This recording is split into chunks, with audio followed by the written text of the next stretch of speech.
Hello friend, मैं हूं वंदना। Welcome करती हूं अपने यूट्यूब चैनल रिएक्शन रोस्ट वंदना में। कैसे हैं आप लोग? आई होप सभी लोग अच्छे होंगे। तो भाई अनीता जी का ब्लॉग क्यों नहीं आया है, और इस पे बहुत सारे कमेंट आ रहे हैं कि अनीता जी का ब्लॉग क्यों नहीं आया। मैंने अभी देखा अनीता जी का ब्लॉग जो आया है किचन वाले चैनल में ना आया है, शायद उन्होंने अभी डाला है, 8 घंटे हो गए हैं उसमें। तो वहाँ पर लोग जा कर के पूछ रहे हैं कि भाई अनीता जी तुम्हारा ब्लॉग आया, तुम्हें हंसते हुए देखते हुए बहुत अच्छा लग रहा है, लेकिन तुम्हारा ब्लॉग क्यों नहीं आया।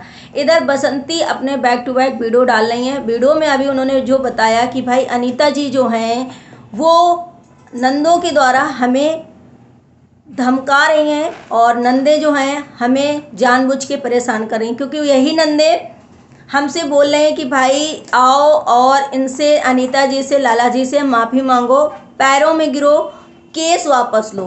दूसरा रीज़न ये कि तुम अगर मेरा चारों नंदों का, मतलब चारों बहनों का और भाभी का या किसी का भी वीडियो बनाओगी, किसी का नाम लोगी वीडियो में, किसी के बारे में बोलोगी, हम तुम्हारा चैनल डिलीट करवा देंगे और मोबाइल जो है तोड़ देंगे।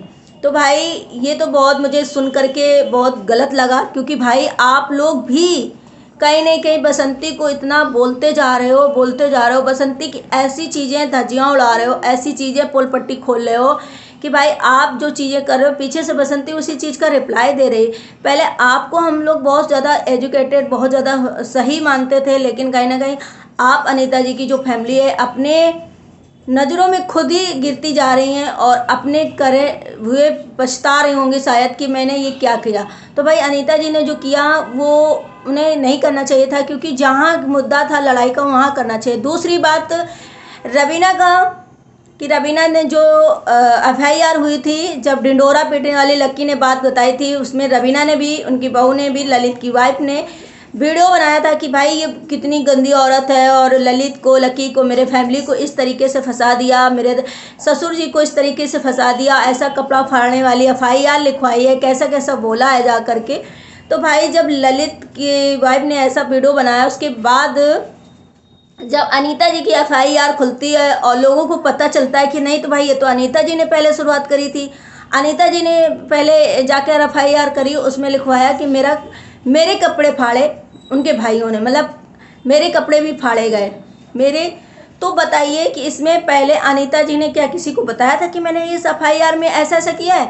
कि रिलेटिव्स को भी, जो दूर बैठे हैं, जो कभी आए नहीं, उनको भी मैंने FIR में लिखवाया है क्या? तब अनीता जी की फैमिली ने ढिंडोरा पीटा था क्या? तब बताया था किसी को कि भाई ऐसा ऐसा हमने FIR में किया है? जैसे बसंती की FIR कॉपी उनके हाथ लगती है, वो ढिंडोरा पीटने लग जाते, वो चिल्लाने लग जाते कि भाई इसको ऐसे सारा पूरे गांव में आग की तरह फैला दो, ऐसा कर दो, वैसा कर दो। रवीना ने इमीडिएटली तुरंत ब्लॉग बनाया जैसे सुना, और इस तरीके से बसंती के ऊपर करा गया।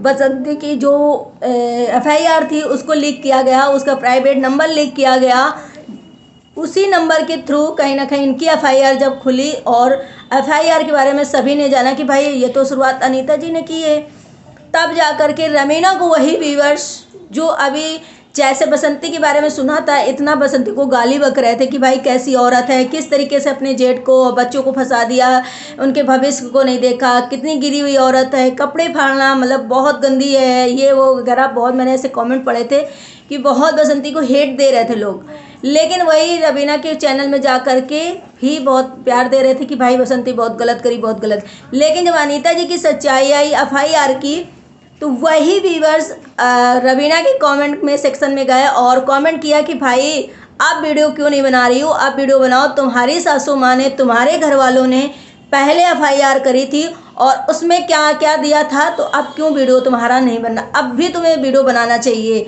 तो भाई जब रवीना की कमेंट सेक्शन में जब इस तरीके की गालियाँ पड़ने लगी, इस तरीके से सब कुछ होने लगा, तो रवीना ने क्या किया, अपना कमेंट सेक्शन ही ऑफ कर दिया। क्या मैं सही हूँ? मैं सही कह रही हूँ? आप लोग तो भी देखे होंगे, आप लोग कमेंट करना कि मैं सही बोल रही हूँ। तो भाई रवीना ने, मैंने जहाँ तक सुना और जहाँ तक देखा कि रवीना ने अपना कमेंट सेक्शन जो ऑफ कर दिया कि भाई हमसे भी ऐसे सवाल पूछे जा रहे, तब से शायद ललित की तरफ से, अनीता जी की तरफ से कोई ब्लॉग नहीं आ रहा है। आई थिंक 1-2 ऐसे ही आया होगा, नहीं तो उसके बाद नहीं आया है।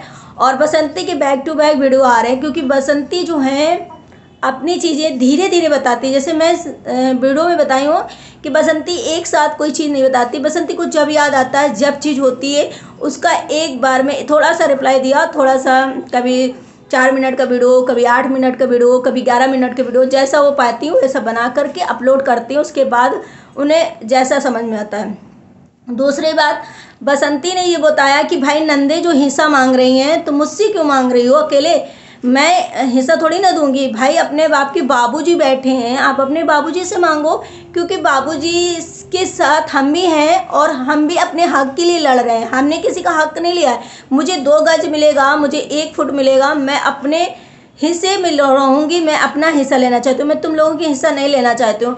तो भाई जाकर के बाबूजी से मांगो, ना कि मैं हिस्सा दूंगी तो मैं मेरे से बोले। तो बात तो सही है कि बसंती ने ये बात बहुत अच्छे से बोली कि भाई मैं तो हिस्सा नहीं देने वाली। बस भाई बाबूजी अभी जिंदा है, बाबूजी से मांगो जा करके कि मुझे भी अपना हिस्सा चाहिए। दूसरी बात बसंती ने ये बोला कि शायद अनीता जी के पैसों की वजह से आज नंदे जो बोल रही हैं, तो अनीता जी की तरफ तो वो नंदे शायद पैसे के बल पर बोले, पैसे को देख करके बोल रही हैं। यही नंद जो बड़ी वाली थी, बीमार थी, बीमारी में मैंने उनकी जाकर के इतनी सेवा करी, इतना सहयोग किया, इतना उनका घर देखा रेखा, उनके घर में रह करके इतनी उनकी सब कुछ करा, वही आज मेरे खिलाफ इतना कुछ बोले। तो भाई ये पैसे के लिए, तो शायद मैं ऐसी नंदों को बता दूं कि क्या भाई जब तक, जैसे बसंती ने बोला कि भाई था तब तक रिश्तेदारी थी, उसके बाद कोई रिश्ता नहीं रहता है क्या? क्या वही भाई ख़त्म होने के बाद भाई भौजाई और जो बच्चे होते हैं वो पराये हो जाते हैं। दूसरी बात, नंदों को तो हमें लगता है कि बोलना ही नहीं चाहिए, नंदों को इस मैटर में बोलना ही नहीं चाहिए। अगर आपको बहुत लग रहा था कि लाला जी को मारा गया, जब आप समझ गए थे सारी चीज़ें, आपको हट जाना चाहिए था पीछे, क्योंकि आपके लिए पूरा एक ही है फैमिली। और आपको कोई भी मतलब जो अपने मायके में जा कर के लड़कियां बोलती हैं ना इस तरीके से फैमिली मैटर में, उन्हें नहीं बोलना चाहिए मेरे ख्याल से, क्योंकि भाई आपके लिए सभी मायने रखते हैं, सभी इक्वल होते हैं। अगर आपकी फैमिली से कहीं और से दुश्मनी, लड़ाई झगड़ा होता है, आपका वहाँ पे जायज़ है बोलना, तब आप बोल सकते हो। वैसे शायद भाई भाई में झगड़ा हो रहा है या किसी घर में हो रहा है, तो शायद नंदों को बोलना का इतना अधिकार नहीं होता। जिस लैंग्वेज में हाँ समझौता कराना है, कुछ अच्छा बोलना है, कुछ उनके बीच में अच्छा कराना तो ठीक है, लेकिन इस लैंग्वेज में इस हद तक नंदों को कोई राइट नहीं बनता है कि वो आ करके घर में मसले बढ़ाएं या मसलों में बोलें, या मुद्दा ऐसा कहाँ का मुद्दा कहाँ लेकर के जा रहे हैं। दूसरी बात, बसंती ने ये बोला कि भाई जब महाराष्ट्र में बड़ी वाली जो नंद बोले कि भाई दीपक ने यहाँ एक लड़के को मारा था, बसंती ने मारा था, उसके पैसे छीन लिए थे क्या वगैरह कुछ ऐसा ही बोला था, तो हमने जाकर के इनको बचाया था और अभी मेरे पास प्रूफ है। बसंती ने बोला कि भाई वो पूरा झूठ बोले, मैं वहाँ थी भी नहीं, और जब दीपक थे तब इन्होंने ये सब बातें क्यों नहीं बोली। अब इन बातों को बोलने से कोई फ़ायदा नहीं है। दूसरी बात, इनके पास क्या प्रूफ है आप उसे वीडियो में दिखाओ, मैं नहीं जानती कि क्या प्रूफ है। मुझे फंसा रही, मैं तो वहाँ थी भी नहीं। अब क्या बसंती सही है इस बात में, मैं कुछ ऐसा नहीं बोलना चाहूँगी, क्योंकि भाई अभी मैंने इसमें कोई ऐसा देखा नहीं। भाई अगर अनीता जी की नंदे प्रूफ देती तो मुझे लगता है कि बसंती गलत है, ना उन्होंने प्रूफ दिया और ना ही बसंती ने ऐसा कुछ कहा, तो मैं किसी के बारे में अभी तो ये नहीं बोलूँ कि वो सही है कि वो गलत है इस बात पे। लेकिन फिलहाल ये बात अभी करने का कोई टाइम नहीं था। और बसंती ने ये भी जैसे बोला कि भाई नंदे जो है पैसे मांग रही हैं और ये पैसे हम कहाँ से देंगे, हम थोड़ी ना लिए थे। दूसरी बात, दीपक जी थे तब तक तुम्हारा रिश्ता था, अभी तक रिश्ता नहीं है। लोगों का भी कहना है कि बसंती प्लीज़ माफ़ी नहीं मांगना, केस वापस नहीं लेना, क्योंकि तुम्हारे रिलेटिव्स जो यहाँ पे थे नहीं, जो कभी आए नहीं, उनको भी अनीता ने FIR में लिखवाया, उन्हें भी फंसाया है। तो प्लीज़ बसंती झुकना नहीं प्लीज़। तो मुझे नहीं लगता है कि इसमें कोई गलत है। अगर समझौता होता है आप लोग समझौता कर लो, फैमिली मैटर को इतना आगे मत ले जाओ, ना ही इतना कुछ करो। और अगर समझौता चाहते हैं, अगर दोनों लोग, हाँ एक से सोचो, एक मेरे पैर में माफ़ी मांगे गिर करके, तो भाई देखो बसंती के जो भाई हैं उन्हें तो पैर छूने में कोई दिक्कत नहीं, क्योंकि जैसे वो अपने बहनों के पैर छूते वैसे आपके छू। लेकिन अब इसमें ईगो दिखाना, और लोगों ने जैसे बोला कि तुम माफ़ी मांगोगी, तुम समझौता करो, तो ये तो तुम्हारा वीडियो बनाएंगे, वीडियो बना के डाल देंगे और तुम्हें गलत साबित कर देंगे कि देखिए इनकी गलती थी इसीलिए इन्होंने वीडियो मतलब माफ़ी मांगा। तो तुम गलत प्रूफ हो जाओगी, इसलिए तुम माफ़ी नहीं मांगना। लेकिन मैं यहाँ पे यही कहना चाहूँगी, अगर दोनों फैमिली एक दूसरे से माफ़ी मांगती और अच्छे से रहती है, अच्छे से करती, क्योंकि दादाजी भी बहुत बूढ़े हैं, उनको देखते हुए तो बहुत अच्छा होगा। क्योंकि भाई किसी घर में इतना ज़्यादा नहीं होना चाहिए कि बूढ़े बुजुर्ग हों, इस तरह से ये फैमिली की एक दूसरे की इज्जत उड़ाना, इज्जत में हाथ डालना बहुत गलत बात है। इस तरीके से FIR, पुलिस थाना चौकी ये करना सब गलत बात है। बसंती ने ये भी जैसे बोला कि भाई दीपक जी को मैं दीपक जी को मारती थी, तब ये लोग क्यों नहीं बोलती थी? तब ये लोगों ने, अनीता जी की फैमिली हो गई, नंदों की फैमिली हो गई, नंदेपुरी, तब इन लोगों ने आवाज़ वीडियो और आवाज़ क्यों नहीं उठाई, वीडियोस क्यों नहीं बनाए? भाई मैं अपने पति को सुधारने के लिए मारती थी, मैं अपने पति को चाहती थी कि मेरा पति अच्छे से कमाए, हमको अच्छे से रखे, हमको ज़िंदगी भर दुख मिला है। तो भाई इसमें मैं एग्री करूँगी बसंती के साथ, क्योंकि भाई हर एक औरत चाहती है कि मेरा आदमी अच्छे से रहे, हमारे बच्चों को देखे, हमें देखे, घर देख के चले। यानी कि पूरा टाइम पी पी करके चीज़ें बर्बाद करे, घर बर्बाद करे, सेहत बर्बाद करे। तो इसमें कोई गलत बात नहीं है कि भाई जैसे भी सुधार लाना है तो लाना है। भाई एक आदमी अगर औरत के ऊपर हाथ उठा सकता है, औरत को जान से मार सकता है, तो क्या वो सही होता है? अगर औरत आदमी के ऊपर कुछ कर दे तो क्या वो गलत हो जाता है? भाई कहाँ का न्याय है? मुझे नहीं लगता कि भाई बसंती ने कुछ गलत किया, क्योंकि बसंती अगर इस तरीके से बोले कि मैं अपने पति को सुधारने के लिए करती थी, तो भाई बहुत सही है।